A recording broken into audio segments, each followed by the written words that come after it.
Hello YouTube. So I stumbled across this video here on YouTube, and it's called Liberals Say the Darndest Things, and the username of the person who made it is Cynnful. Now, before I continue, I just want to say that first and foremost, this is clearly a video response to that video, but I didn't post it directly to her video as a video response because I had this weird feeling that she would probably reject it, because my views clearly don't coincide with her views. So before you continue to watch this video, please watch her video first so you have an understanding of the things that I'm talking about. I want it to make 100% sense to everybody out there. Okay. It was so painful to watch that video. It was legitimately painful to watch that.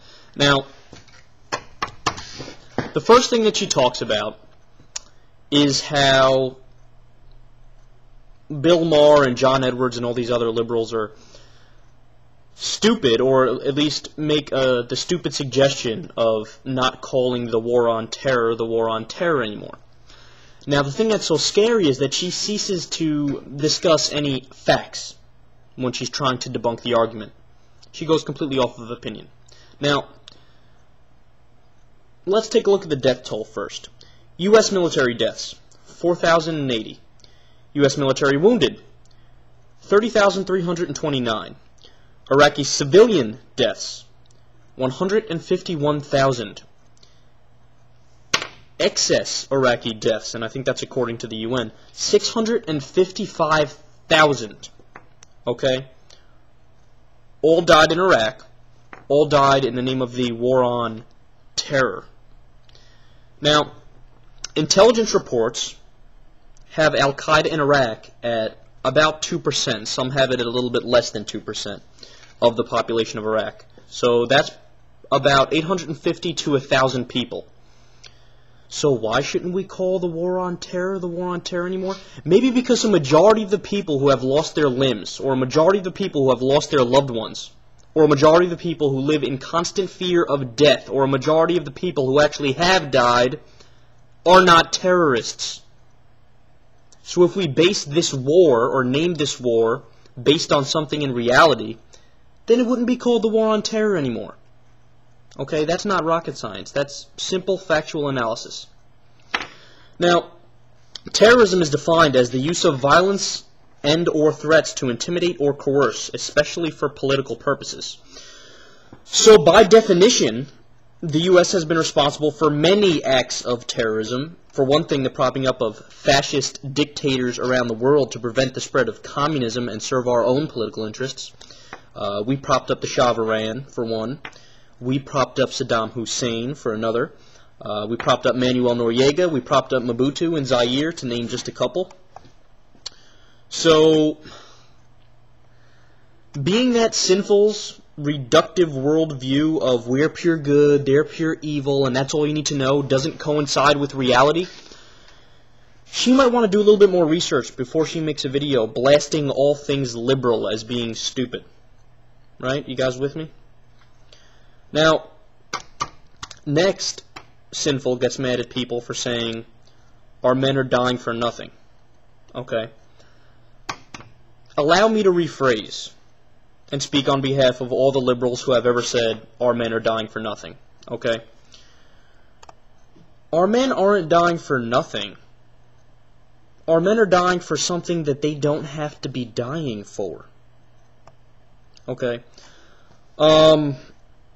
Just like in Vietnam, pretty much. General Petraeus and the Bush administration have still yet to define what victory is in Iraq. So, by definition, what's going on in Iraq right now is imperialism. It's imperialism, it's colonialism, it's the invasion and occupation of a sovereign nation, that nation being Iraq. Now, you're okay with that? Are you seriously okay with that? You know what, on second thought, it doesn't even matter if you're okay with that, because I, for one of my best friends is in Iraq.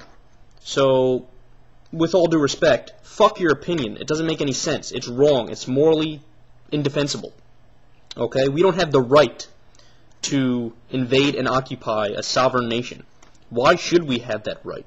The burden of proof is on us to prove why we should have that right. Now, next you attack Denis Kucinich for saying we should talk to Iran and Syria.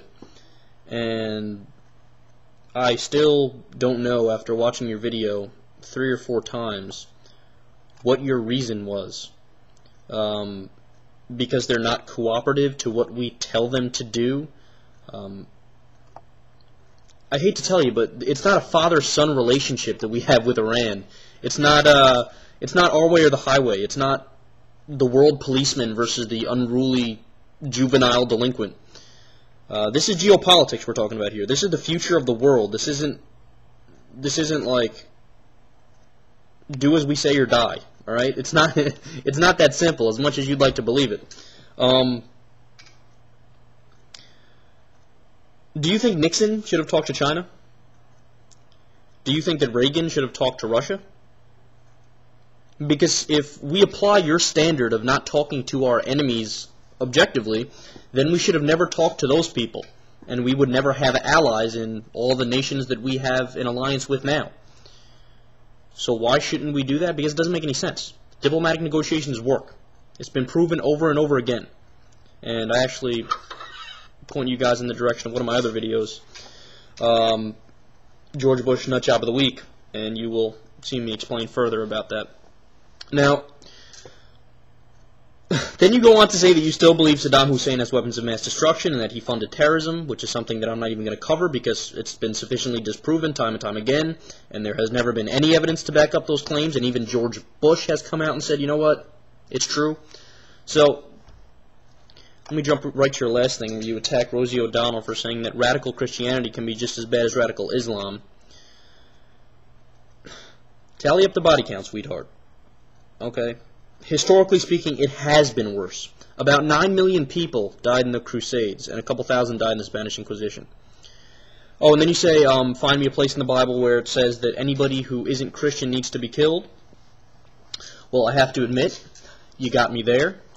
It doesn't say that word for word. However, it definitely specifically points to that, or more or less points in that direction.